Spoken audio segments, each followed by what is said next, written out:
Hi there, thanks for stopping by. Today we're going to be making one of my favorite dishes, and it's shepherd's pie. The traditional shepherd's pie actually is made with lamb. We're not using lamb. We're making it with ground beef, which some people call cottage pie.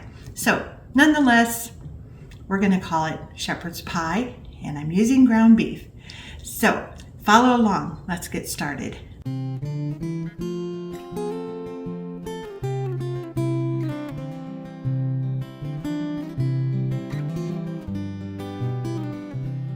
Okay, here are the ingredients that you need. First of all, the ingredients for the meat part would be 1 pound of the ground beef or whatever meat you choose to use. Like I said, you could also use a roast that has been cooked and shredded. About 12 ounces of vegetables of your choice. I have frozen mixed vegetables. About 1 cup of chopped onion, and there again, you can leave it out if you don't want it. 2 tablespoons of tomato paste, 2 tablespoons of flour, 1 cup of beef broth, and 1 tablespoon of Italian seasoning, 2 teaspoons of minced garlic cloves, 1 tablespoon of Worcestershire, and 2 tablespoons of olive oil.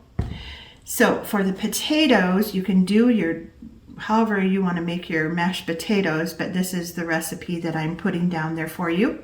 1 to 1.5 pounds of potatoes that have been cubed, and then you need about 1/3 cup of milk or half and half, 1/2 teaspoon of garlic powder, 1 stick of butter, and you need about 1/4 cup or more if you want more cheese, whatever kind of cheese you like. So we'll go ahead and get started browning the hamburger and the onions, and then we'll also start the potatoes at the same time. So let's get started. Okay, the potatoes are boiling, so I'm going to turn it down to a simmer, and we'll simmer for about 10 or 15 minutes until they're fork tender. Okay, we'll add our couple tablespoons of olive oil, our beef, and our onion. We'll cook that until it's browned. Our hamburger has been chopped up and it is just about done, so I'm going to add the seasonings now. We'll add about a tablespoon, whoops, a little more than what I need. About a tablespoon of Italian seasoning.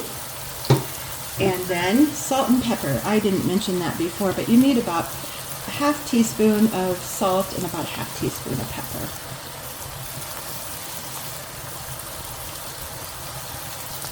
We'll stir that in, and you won't need to drain the grease unless you have an excessive amount.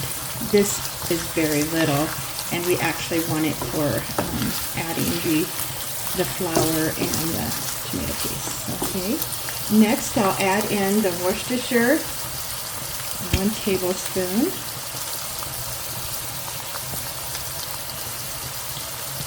That actually, well, the Worcestershire actually gives it a really good depth of flavor. And then our garlic, about the equivalent of 2 cloves, so that was a pretty big teaspoon. So about 1.5 teaspoons, 2 teaspoons. Stir that in and cook for about a minute, and then we'll add our tomato paste and flour. Okay, and goes our flour. Stir that in, and our tomato paste, about 2 tablespoons. And we'll just stir that in until the tomato paste is pretty well incorporated. Okay, now we're ready for our beef broth, and we need about 1 cup.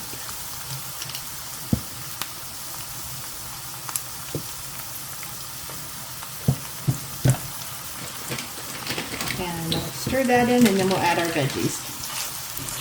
At this point, you could go ahead and taste and add more salt and pepper if you feel like you need it.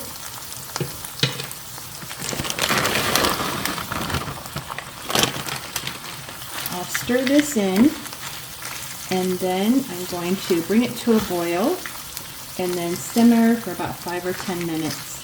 You want to cook the vegetables, especially when they're frozen. You want to cook them a little bit before you put them in the oven, or they will be a little crunchy. Okay, the potatoes are done and I've drained them. Now I will add the butter, a little salt and pepper, and then about a half teaspoon of garlic powder. And I'll mash that a little bit, and then I'll add in the milk. You want them to be a little stiffer than you normally would for mashed potatoes and gravy, just so that it holds up better in the oven. Okay, now I'll add in the milk. I'm gonna see where that goes. Might not need all of it. Okay, now I'll add in our 1/4 cup of cheese. Or so. Okay, now we will pull our container over, and I have a baking dish here that's about 7 by 11. You don't want a really large one, just because it'll be just a really thin layer of each. So I think this will be about perfect. So first I'll put in the meat mixture.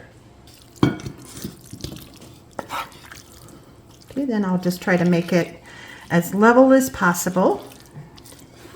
It smells delightful. Then I'll put on the potato layer.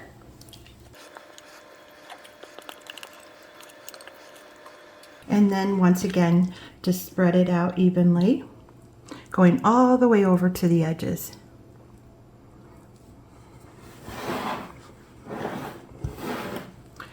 Now, if your dish is really full and you think it might spill over, it's a good idea to set it on a cookie sheet that has a lip on it so that it doesn't spill over in your oven.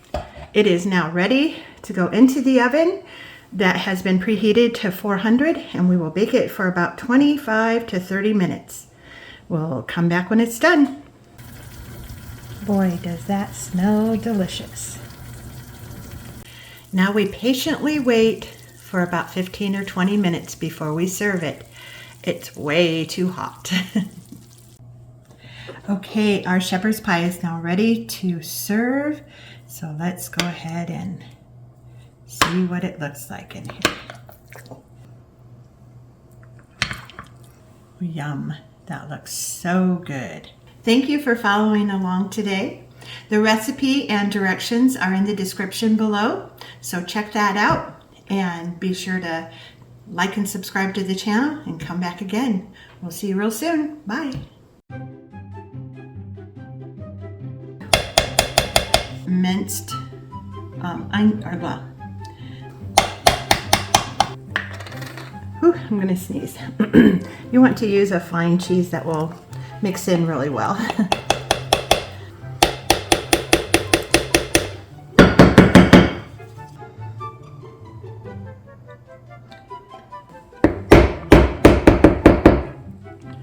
Okay,